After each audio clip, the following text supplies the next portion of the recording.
Hello friends, రేపటి complete episode ఇప్పుడు ఈ వీడియోలో చూడండి. ఇక శ్రీకాంత్ తులసికి ఎంగేజ్మెంట్ అయిన తర్వాత సుపర్ణిక తట్టుకోలేక బయటికి వచ్చి, అసలు ఈ మొద్దుకి అన్నీ చెప్పాను మా అన్నయ్యని పెళ్లి చేసుకోవద్దని. నా మాట వినకుండా ఈ ఆస్తిని దొబ్బడానికి ఎంగేజ్మెంట్ జరిగింది. అయినా ఒక ఎంగేజ్మెంటే కదా, నెక్స్ట్ పెళ్ళి ఉంది, పెళ్ళిళ్ళు చూసుకుంటాను. అసలు ఆ తులసి ఏమనుకుంటుంది? నా మాటను తిరస్కరించి తనకు నచ్చినట్టుగా ఉంటుందా? ఒక ఆయాలాగా ఉండే తను ఇప్పుడు నా ఇంటికి వదినగా వస్తుందా? నేను తట్టుకోలేకపోతున్నా. ఆయా దాన్ని ఇప్పుడు నేను వదిన అనాలి. ఆ పేరు వింటేనే అదోలాగా ఉంది. ఇంతలో భార్గవ్ వచ్చి, ఏంటి సుపర్ణిక, ఏం ఆలోచిస్తున్నావు? ఎంగేజ్మెంట్ అయిందని బాధపడుతున్నావా? నీ ప్లాన్ వర్కౌట్ అవుతుంది అనుకున్నావు, కానీ ఫెయిల్ అయింది. నెక్స్ట్ ఇంకా ఉన్నాయి కదా ప్లాన్లు వేయడానికి, అప్పుడు చూసుకుందాంలే. అదే భార్గవ్ ఆలోచిస్తున్నాను. దాన్ని నేను వదిన పిలవాలంటేనే కంపరంగా ఉంది. సుబ్బు, వదిలేసేయి, ఈ పెళ్ళి చెడగొట్టే ప్లాన్లో మనం ఉందాం కదా. ఇంతలో వసు వచ్చి, ఏంటి సుపర్ణిక, తులసికి ఏం చెప్పావు? ఈ పెళ్ళి చేసుకోవద్దు, ఒక కూతురు కూడా ఉంది, నువ్వు వేరే పెళ్ళి చేసుకో అని ఈ విషయమే కదా చెప్పింది? అంటే అది మమ్మీ. అవును చెప్పాను. ఎందుకమ్మా? ఆయాలాగా ఉండే తులసి ఇప్పుడు మన ఇంటికి కోడలిగా వస్తుంది. నేను తనని వదిన అని పిలవాలనా? నాకు ఇష్టం లేదమ్మా. నీకు నచ్చకపోతే పిలవకు, నీకు నచ్చాల్సిన అవసరం లేదు. ఏంటి మామ్, ఏమనుకున్నావు? నాకన్నా నీకు అన్నయ్యని గొప్పనా? అవును సుబ్బు, ఇప్పుడు చెప్తాను, మళ్ళీ చెప్తాను. నాకు నీకంటే నా శ్రీకాంతే ముఖ్యం. ఓహో, నీకు సవితి కొడుకు ముఖ్యమా? ఏంటి, ఏం మాట్లాడుతున్నావు? సారీ అమ్మా. మళ్ళీ ఒకసారి మాట్లాడు. సారీ అమ్మా, అన్నయ్య, ఓకేనా? ఇంతలో లక్ష్మి వచ్చి, ఏంటి వదిన గారు ఇక్కడున్నారు, లోపలికి రండి. అంటే వదిన, ఇక్కడ కొందరు ఈ పెళ్ళిని చెడగొట్టాలి అని చూస్తున్నారు, అందుకే వాళ్లకు సరైన సమాధానం ఇస్తున్నాను. ఇదిలా ఉండగా ఇద్దరికీ నిశ్చితార్థం అయిన తర్వాత వెంటనే జాను తులసి దగ్గరికి వచ్చి, అక్క, ఇప్పుడు సార్ నుంచి నీకు కాబోయే భర్తగా వచ్చాడు. అక్క, ఈ కొద్ది రోజులు మాత్రమే నువ్వు నాతో ఉంటావు, తర్వాత నువ్వు నా నుంచి వెళ్ళిపోతావు. చాలా బాధగా ఉందక్క. జాను, ఏంటా పిచ్చి మాటలు? నేనున్నాను కదా, ఫోన్ కూడా చేసుకుని మాట్లాడుకుందాం. అక్క, ఏ విషయమైనా సరే నీతో మాట్లాడేదాకా నాకు నిమ్మలం ఉండదు.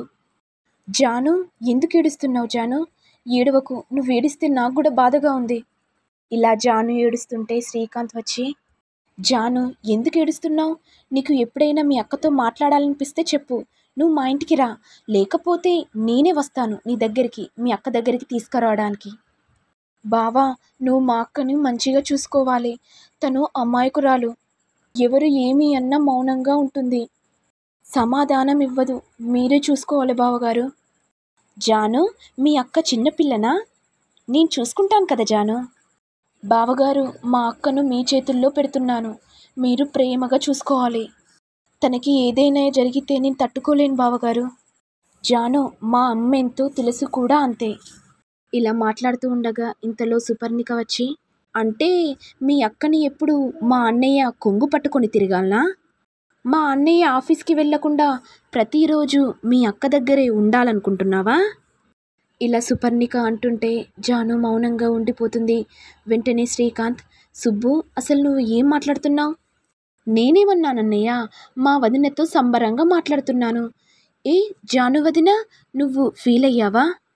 నేనెందుకు ఫీల్ అవుతాను? నువ్వు మా ఆడపడుచువు కదా. చూసావా అన్నయ్య, వదిన ఏమనలేదు. ఇంతలో వసు వచ్చి, సుపర్ణిక, మాటలు తగ్గించుకుంటే మంచిది. ఇదిలా ఉండగా విశ్వ జాను గురించి ఆలోచిస్తూ ఉంటే ఇంతలో వాళ్ళ ఫ్రెండ్స్, అయ్యో, ఇంకా జాను ఎందుకు రాలేదు? బస్ మిస్ అయి ఉంటుందేమో. బస్ మిస్ అయితే నా జానుని నేనే పికప్ చేసుకునేదాన్ని. ఈ బండేమో ఇక్కడే ఉంది కదా మామ, మరి జాను ఎలా వస్తుంది? అవును మామ, జానుకి ఐ లవ్ యూ చెప్పొచ్చు కదా. చెప్పేయచ్చు, కానీ వాళ్ళ అక్కకి పెళ్ళి కావాలి కదా, అట్లయితే నీ తిక్క కుదిరినట్టే. వాళ్ళ అక్కకి ఏజ్ అవుతుందే కానీ ఇక పెళ్ళి కానే కాదు. ఎప్పుడైతే వాళ్ళక్క పెళ్లి చేసుకుంటుందో అప్పుడు నువ్వు జానుని పెళ్లి చేసుకోవాలి. అప్పటికి నీకు ముసలితనం వచ్చేస్తుంది.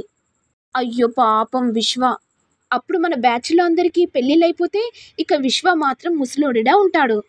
ఏయ్ ఆపండిరా, అక్కడ జాను వచ్చేస్తుంది. ఇక జాను రాగానే హాయ్ గాయ్స్, హాయ్ జాను, ఏం తెచ్చావు ఆ బాక్స్లో? లడ్డూలున్నాయిరా. ఇక వాళ్ళ ఫ్రెండ్స్ అందరూ లడ్డూలు తీసుకుంటుంటే, రే ఎందుకురా నా పరువు తీస్తున్నారు? ఆ లడ్డూలు ఎక్కడికి పోవు కదరా, నెమ్మదిగా తీసుకోండి. ఏంటి జాను, ఏం విశేషం? ఏంటి జాను, ఏమైనా విశేషమా? అవును విశ్వ, విశేషం ఉంది. మరేంటో చెప్పు త్వరగా. మా అక్కకి పెళ్లి సంబంధం ఫిక్స్ అయింది. రే విశ్వ, ఇప్పుడైనా చెప్పేరా నీ ప్రేమ విషయం? అసలు మా అక్కకు మ్యాచ్ ఫిక్స్ అయితే మీరెందుకు అంతలా సంతోషపడుతున్నారు? అసలు విశ్వ ఇంకెందుకు సంతోషపడుతున్నారు? ఎందుకంటే మా విశ్వ, రే నువ్వు చెప్పకురా, నేనే చెప్తాను. జాను, నీకొక విషయం చెప్పాలి. ఏంటా చెప్పు Vishwa. I love you Janu.